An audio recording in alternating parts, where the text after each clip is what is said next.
Hey, what's going on, everybody? My name is Nick. Welcome back to The Sympathizer. The Sympathizer, chapter 14 today. Amazing chapter. Really, really, really, really, really good stuff. I think it is great to get something like this after kind of chapter that we had last time. That was a little bit more, not uneventful, but a little bit less eventful than something like this. So much happens, so we're not going to harp too much on the kind of structure of the event. If you're a seasoned vet, you already know how we do things here. We'll go through like a bare bones summary. We'll do a little play-by-play and then take a magnifying glass at one of the situations in the chapter that I thought was just a little bit more important than everything else. But yeah, we got a lot to kind of get through today, so here we go with our bare bones summary of chapter 14. The chapter starts with the sympathizer and the general conferring on the Sonny problem. Still reeling from the loss of Sophia, the sympathizer goes to watch Lana perform at Fantasia, and we learn the origins of the blood brotherhood between the sympathizer, Bone, and Mon. Fantasia, and Lana in particular, offer the sympathizer a welcome distraction from his current problems. So like I said, kind of a lot of stuff happens here.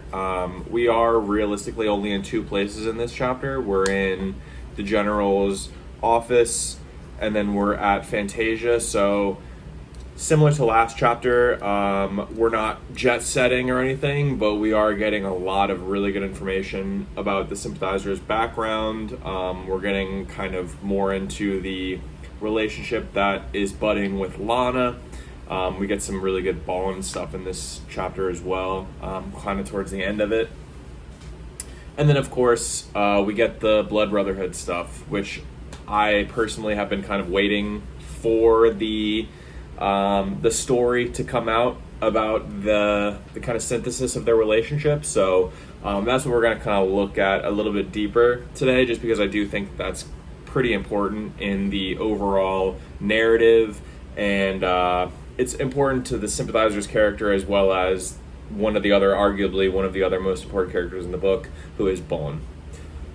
So, all that being said, let's get into a little bit of a play-by-play summary of the events of the chapter. We return to the sympathizer kind of relaxing in the general's office, drinking a little bit in the afternoon, which, you know, anybody who has a lot going on, they're able to drink in the afternoon. So, now obviously that's sarcasm. The sympathizer doesn't really have anything going on. He's currently unemployed, and so he's just drinking scotch at 2 p.m. in the general's office, waiting to talk to him. We get a little bit more of an insight into the kind of spying that the sympathizer is doing at this phase of his career. He is taking a lot of photographs of the movement's documents, their plans, their bank statements, stuff like that. He's using the mini camera that he smuggled out of Vietnam during his flight, and he sends the rolls of film to his aunt in Paris by hiding them in hollowed out batteries, which I think is pretty ingenious and could potentially have some basis in reality. We also learn the method of communication by which he received his instructions from his communist handlers while in Saigon still. An older woman would stop by his house every morning to sell sticky rice that the sympathizer would purchase and would sometimes have messages hidden inside. The woman was a terrible cook, though. The sticky rice completely unenjoyable, but he forced himself to eat it to keep up the ruse, more or less. And the men that drove the kind of rickshaws that waited for fares outside the general's office, or the general's house, the daily transactions caused them to joke with the sympathizer, telling him that he's got to snatch that one up or else someone's going to come in and swoop her out from underneath him. Obviously the sympathizer is not really crazy about this joking, but yeah, he's not really into auntie like that. So while he's kind of waiting for the general, the sympathizer wrestles with the idea of Bone leaving for the recon mission, and he tries to kind of figure out a way that he can sacrifice him by sending the information about the mission to his handlers, but also spare him through some kind of yet unknown action. He considers joining the mission himself, regardless of what the general and the other advisors have to say.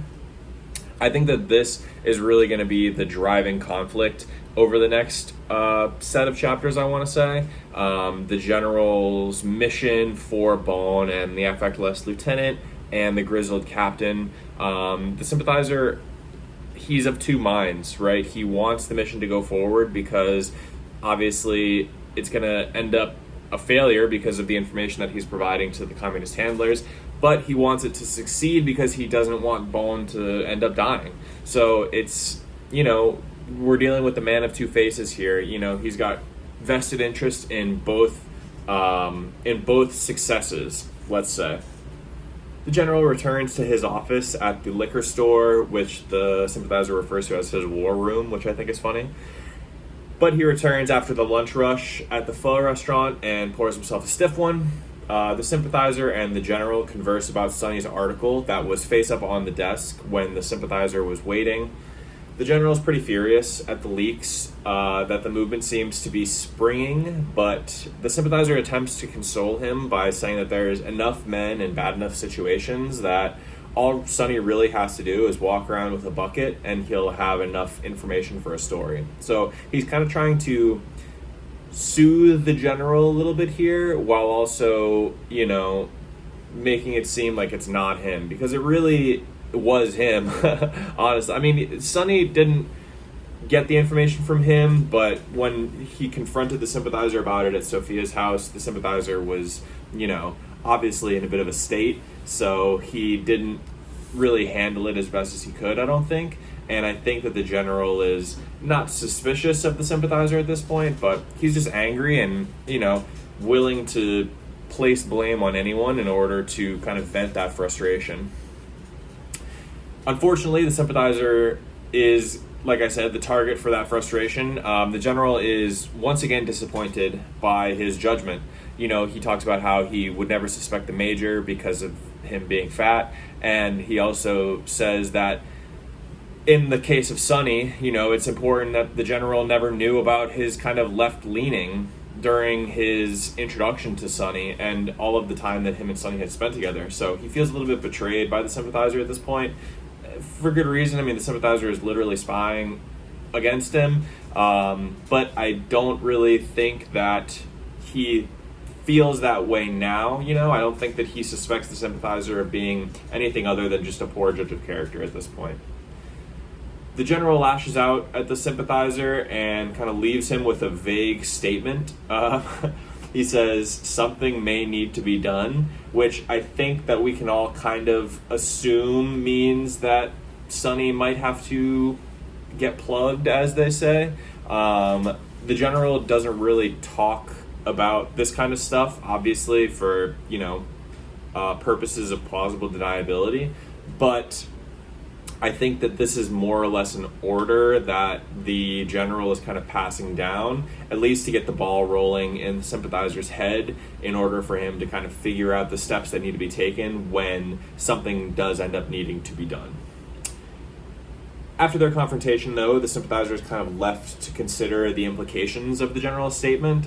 He thinks, this is really funny, he thinks something always needed doing by somebody. It's obvious, but it's also poignant, something always does need to be done by somebody, a thing needs to be done by someone, and unfortunately, I think that the thing that the general needs to be done is something the somebody is the sympathizer in this situation, unfortunately. In an effort to blow off some steam, the sympathizer convinces Bone to visit the Roosevelt Hotel for an all-night Vietnamese review dubbed Fantasia. The main reason the sympathizer is so adamant about attending is because Lana received billing on the advertisement, and, he really wants to see Lana. And just like anyone, the sympathizer kind of needs an escape, if only even for one night. He's under a lot of pressure, he's under a lot of stress. He's unemployed. He has no real money coming in. The general is obviously on his back about the whole Sonny thing. He's still doing the whole spy thing. He's kind of got a lot of shit going on, and I think the Fantasia is more or less just an attempt for him to, like I said earlier, blow off a little steam and kind of forget about the problems of the world for a little while. In the car on the way to the hotel, the Sympathizer recalls the first meeting of the Blood Brothers, him, Bone, and Mon, which, like I said earlier, we're going to kind of get into that a little bit deeper at the end of the conversation, so we'll just kind of put a pin in that for right now. The Sympathizer and Bone make it to the Roosevelt Hotel, which was once a bustling meeting place for silent-era film stars, but the hotel has unfortunately seen better days. It's kind of in disrepair, shabby carpets, missing floor tiles, things like that. Not really an above board clientele, as they say. A lot of kind of women of the evening, stuff like that. Just not really the kind of A-list location that it used to be in its heyday. The dimly lit lounge, though, is ebullient. Well-dressed men and women line the room, and Bone and the Sympathizer kind of sit near the back and order some cognac, which what could be better than listening to tunes and drinking some cognac? The Sympathizer catches the affectless lieutenant and the grizzled captain at the bar, and he orders them some cognac as well. He also considers the nature of money at this stage of the chapter, and he comments on how it isn't really real until it gets spent, which I think is a funny and interesting insight. Just, something worth noting. He's still kind of living off the second half of his settlement check from the accident in the Philippines, so suffice to say he's living large. He's ordering cognac for the boys.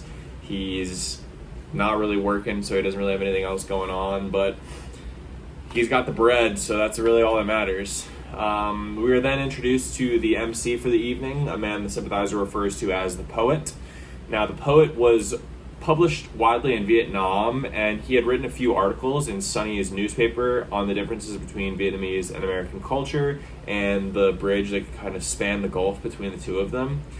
He offers a poetic introduction for Lana, providing an inventory of Vietnamese cities and towns, but the Sympathizer kind of stops listening once he hears his own town, which is Ban Me Tuo, or something like that.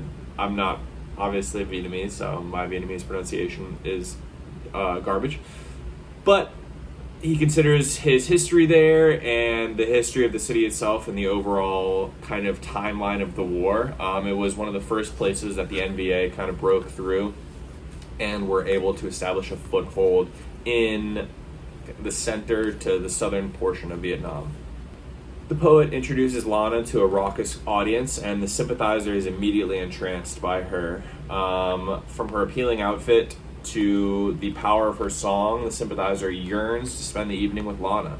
She begins with I'd Love You to Want Me, which is the kind of theme song for bachelors and unhappily married men of the Sympathizer's generation, his words, and then moves on to the more slightly upbeat, he says, but I think that this is kind of a joke because this song, Bang Bang, My Baby Shot Me Down, is not upbeat at all. It's kind of slow and brooding. But at this point, the Sympathizer kind of enters a reverie on Vietnam with what I think is the best writing in the chapter. I'm just going to read a portion of it word for word. It's a little bit longer, bear with me, but like I said, I think it's the best writing, so I think it kind of deserves to be highlighted. He says, Bang bang was the sound of memory's pistol firing into our heads, for we could not forget love, we could not forget war, we could not forget lovers, we could not forget enemies, we could not forget home, and we could not forget Saigon.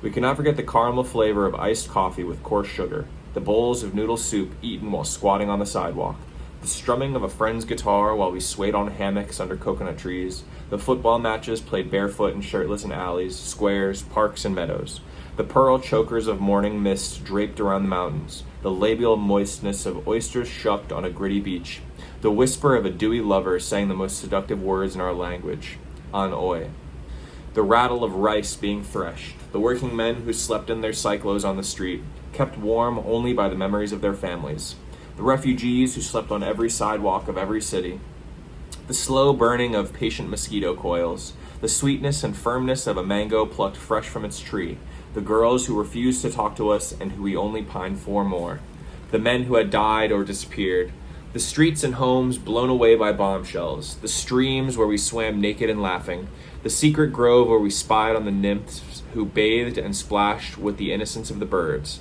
the shadows cast by candlelight on the walls of wattled huts, the atonal tinkle of cowbells on mud roads and country paths, the barking of a hungry dog in an abandoned village, the appetizing reek of the fresh durian one wept to eat, the sight and sound of orphans howling by the dead bodies of their mothers and fathers, the stickiness of one's shirt by afternoon, the stickiness of one's lover by the end of lovemaking, the stickiness of our situations, the frantic squealing of pigs running for their lives as villagers gave chase, the hills afire with sunset, the crowned head of dawn rising from the sheets of the sea, the hot grasp of our mother's hand, and while the list could go on and on and on, the point was simply this: the most important thing we could never forget was that we could never forget.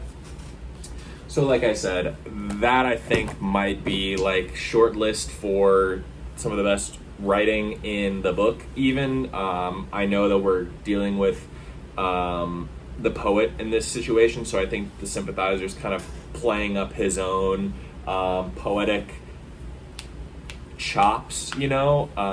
I think that was more for the commandant, you know. That's more just a brief aside from the kind of play-by-play summary of his own story that the Sympathizer is offering at this stage. You know, the Sympathizer is dealing with a lot of stressful situations at this point in his life, and I think that obviously he's looking back on his time in Vietnam with rose-tinted glasses, but I think that there really is some stuff that, you know, was just not better, but made him feel more at home. You know, there's some obviously bad stuff in there, you know, the orphans and the bombings and all that kind of stuff, but for the most part, a lot of that stuff is generally positive and invokes positive emotions in not only someone who's recalling those events, but someone who's hearing about them. You know, the iced coffee sounds delicious, and you know, the what's it called, the swaying in the hammock and the playing football with your friends, you know,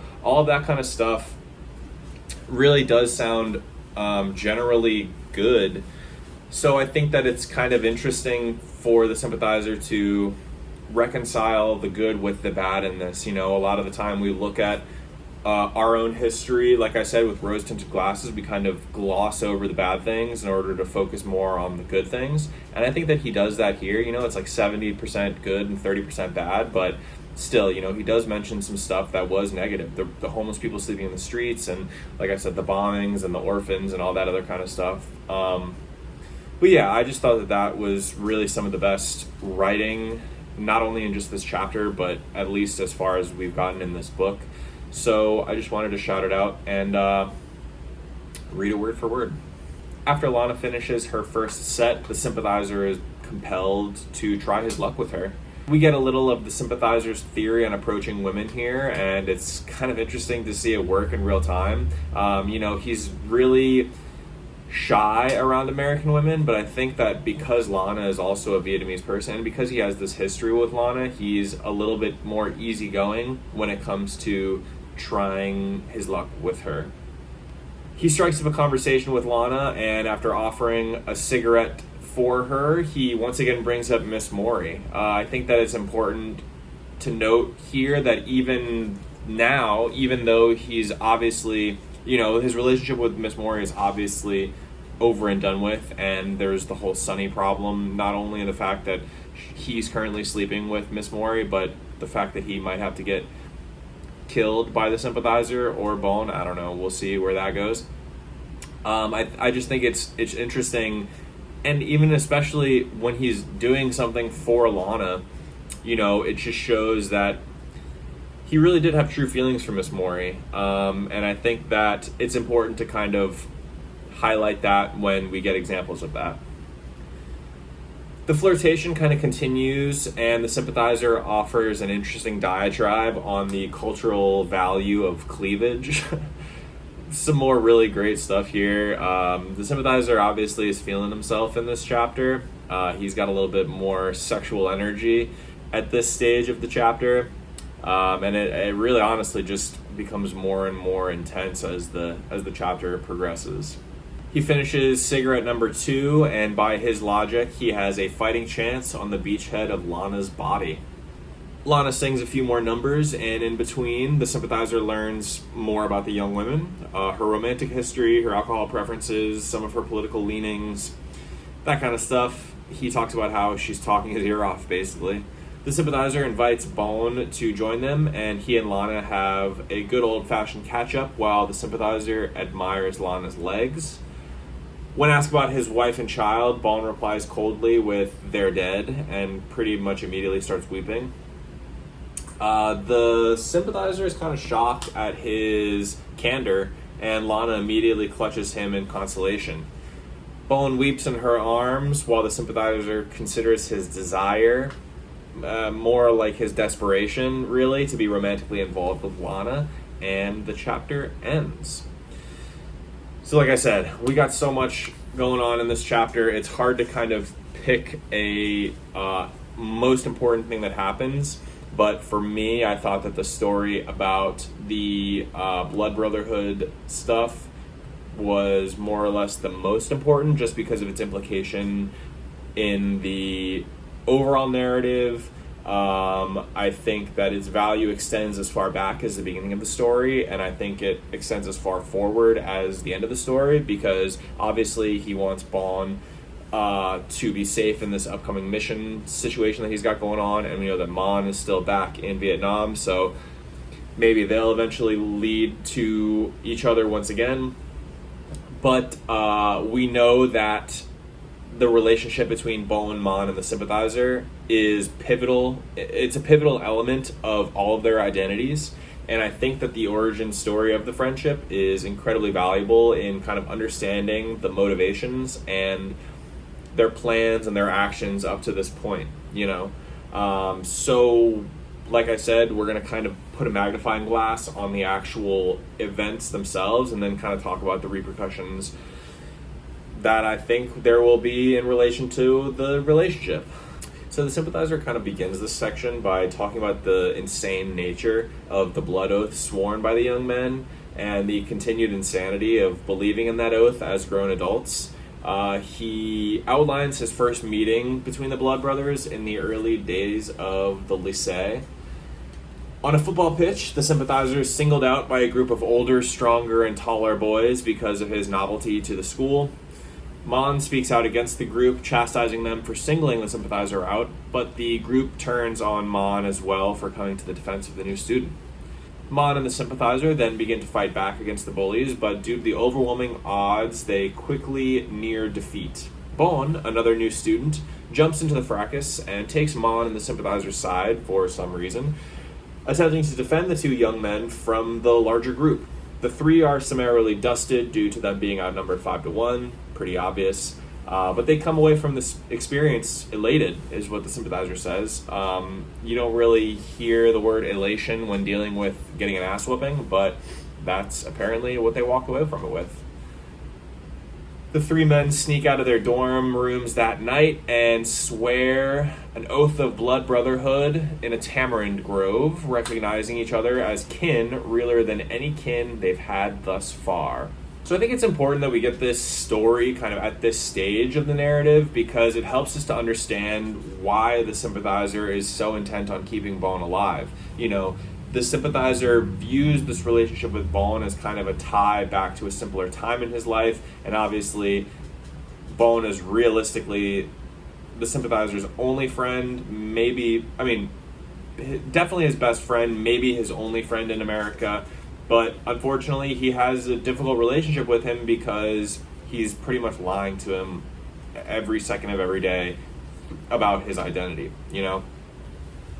We've kind of danced around the Blood Brotherhood topic for a little while now, and to kind of get the origin of the relationship is pretty valuable, I think. It's important, I think, that this relationship was kind of born from conflict, as that will more or less influence every situation that the group deals with afterwards, when your foundation is built on something like a fight like this, I think that it's kind of hard to deal with situations without using that kind of primal aggression that they were forced to tap into, just because of the way that human emotions work and the way that our relationships are kind of repeating cycles. And I think that the kind of conflict-oriented nature of the synthesis of the relationship is important, because even now the relationship is conflicted. There's a conflict within the friendship that they have with each other, even though Bone doesn't really have any idea of that conflict. It's more of an internal conflict that the Sympathizer is dealing with, as well as potentially Mon, even though Mon is thousands of miles away and not really dealing with any of the problems that the Sympathizer is dealing with.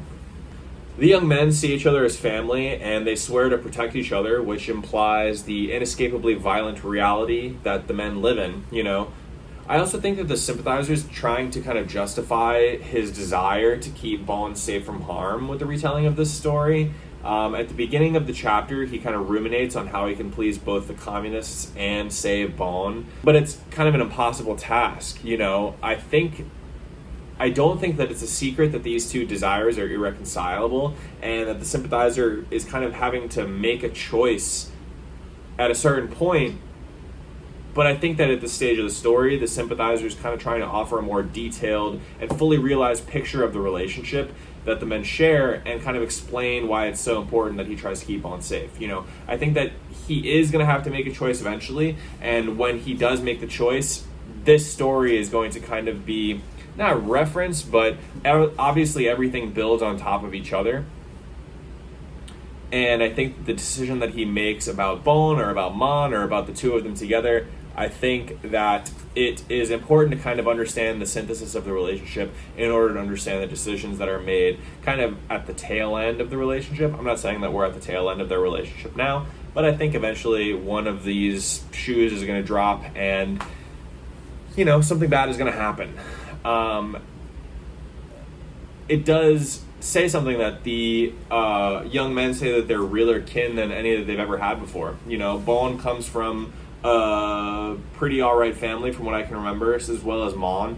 So for them to kind of throw their lot in with someone who is more or less ostracized because of his family life and because of his upbringing, I think that it says a lot about these two men.